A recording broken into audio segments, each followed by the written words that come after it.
What's a universal injunction? Senator, a universal injunction is what we call an order from a court enjoining the government in a way that goes beyond the parties to the case, but applies nationwide or in some cases universally to enjoin the government. Is it sometimes referred to as a nationwide injunction? Yes, it is, Senator. What's the statutory basis for a federal judge issuing an order that affects people other than the parties before the court? I'm not aware of a statutory basis, Senator. There is no statutory basis, is there? No, Senator. What's the United States Supreme Court opinion which interprets the Constitution in a way that allows a federal district court judge to do this? Can you name me that case? I'm not aware of one, Senator. There isn't one, is there? I'm not aware of one, Senator. Now, explain to me how this works. You have a plaintiff and you have a defendant. And the plaintiff files a lawsuit and goes in front of a federal judge. Federal judge has certain jurisdiction in personam and subject matter over the parties. The plaintiff and the defendant, they're the only two people in court. How can a judge, a federal judge, issue an order that affects everybody else other than those in front of him or her? How is that possible? It shouldn't be possible, Senator, but district courts do it all the time. I think on the theory that the courts need to enjoin a federal policy from going into effect, and they often will enjoin it as nationwide, so all non-parties are protected by that injunction. I thought that if you wanted to affect parties who aren't in court, you had to file a class action. That's correct, Senator.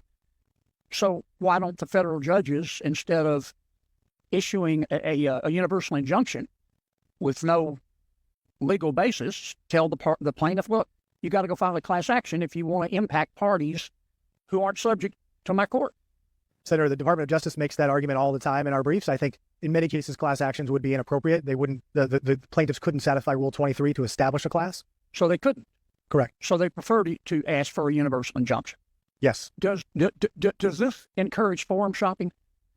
Yes, Senator. Not only does it encourage forum shopping, but also district shopping and filing multiple strategic lawsuits to find one judge that will enjoin a single policy nationwide, where, if you have 5 lawsuits, a plaintiff, only one of those 5 cases needs to be successful. And both sides, all sides, have used this as a way to forum shop, haven't they?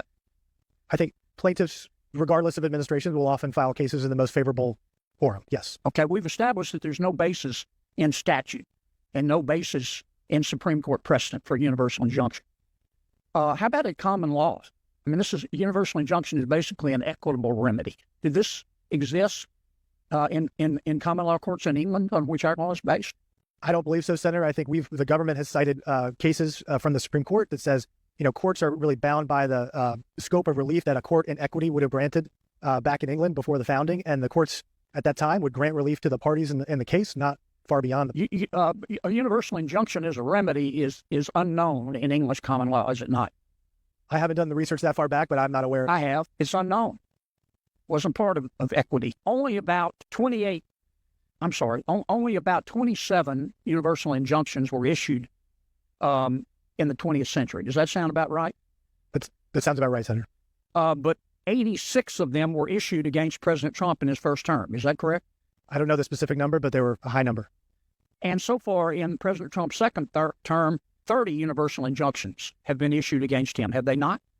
Senator, I don't have a specific number, but that sounds about right. Most of the universal injunction has become a weapon against the Trump administration, has it not? Yes. And tell me again in my last 10 seconds, tell me the basis for universal injunction in Article 3. I read Article 3, which defines judicial power. Where does it mention universal injunction? It does not, Senator. It says courts are to decide the case or controversy before them, which is based on the parties to the case. So the Congress could act and say, look, federal judges, you render a decision to a plaintiff or a defendant, but you can't impact people outside of your courtroom other than through a class action. That's why God created class actions, isn't it? Yes, Senator. Thank you, Mr. Chairman.